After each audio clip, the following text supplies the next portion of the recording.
वहाँ पे तो भगदड़ मची हुई है नक्सलियों में। वो लोग तो मुझे लगता है राइफल लेकर के अपने लोगों की रक्षा करते रहते हैं कि हमारे जवान भाग के फिर से पुलिस के पास नहीं। ये हाल हो रखा है क्योंकि उनको पता है कि उनको सामने मौत नजर आ रही है सब नक्सली। झारखंड पुलिस और कोबरा की 209 बटालियन ने सुबह नक्सल विरोधी अभियान में बड़ी सफलता हासिल की है। देर रात शुरू हुए सर्च ऑपरेशन के दौरान करीब 2 घंटे तक चली मुठभेड़ में 3 हार्डकोर नक्सली मारे गए। मारे गए नक्सलियों पर करोड़ों का इनाम घोषित था।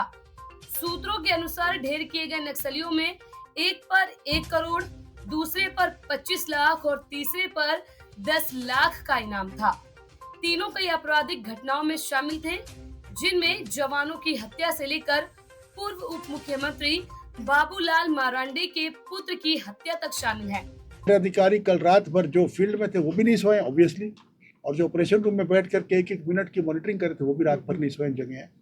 और उनका दिल धड़कता रहा कि हमारे जवान कोई घायल ना हो जाए, लेकिन ऊपर वाले ने हमारे ऊपर में इतनी रहमत बख्शी है कि कम से कम हमारा कोई जवान सीरियसली घायल नहीं हुआ। 2 अफसर हमारे घायल हैं, 2 जवान, लेकिन everybody is out of danger. इनका आपराधिक इतिहास क्या रहा था सर, अगर बड़ी बात की जाए तो? लेकिन पता है गिरिडीह जेल कांड में इन लोग इन्वॉल्व थे।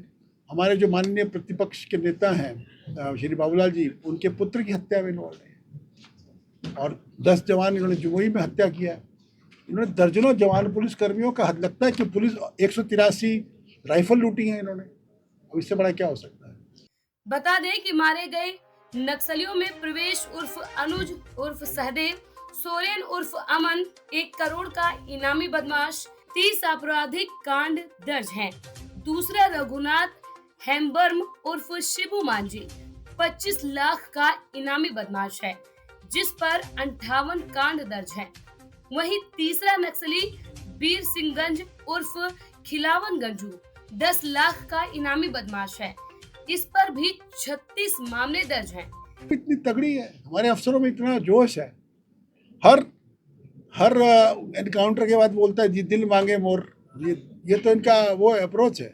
लास्ट 6 मंथ में कोई अराउंड सर कितने एनकाउंटर किए? 1 जनवरी से लेकर के अभी तक 29 लोगों को मार गिरा है। ये सिर्फ नक्सली हैं, इसके अलावा अपराधी अलग है। राज्य का टॉप अपराधी अमन साहब भी इसी प्रकार से पुलिस को चैलेंज किया तो मारा गया पलामू में। सर, आज की कार्रवाई के बाद क्या लगता है कि जो नक्सलियों के आत्मसमर्पण का जो कार्यक्रम झारखंड पुलिस चला रही है उसमें कितनी बढ़ोतरी होगी? रोज सरेंडर हो रहा है। लातेहार में सरेंडर हुआ है अभी आप आईजी साहब हमारे गए हुए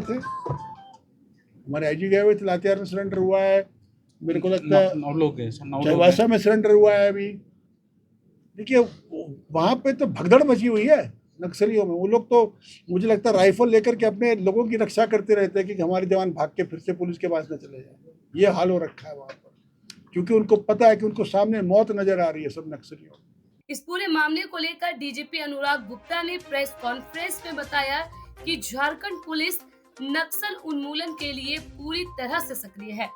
उन्होंने कहा कि नक्सलियों के सामने अब 2 ही विकल्प हैं, या तो आत्मसमर्पण करें या फिर अंजाम भुगतने के लिए तैयार रहें।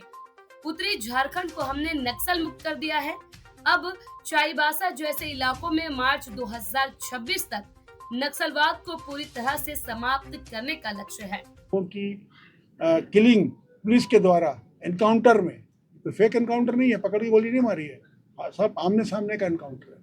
जैसे हमारे जवान घायल भी हुए, हमारे जवान की जाने भी गई है और हमारे जवान इंजर्ड भी हुए। इस एनकाउंटर में सीआरपी के 2 जवान इंजर्ड हुए हैं। झारखंड कब तक माना जाए कि नक्सली खत्म हो चुके हैं कंप्लीटली इस क्षेत्र से? हाँ, इस क्षेत्र से खत्म हो गए। चाईबासा के सरेंडर क्षेत्र में जरूर कुछ नक्सली बचे हुए हैं, हम लोग उनके पीछे लगे हुए हैं। और देखिए एक चीज़ आप जान लीजिए, हमारी जो इंटेलिजेंस सिस्टम है वो परफेक्ट है।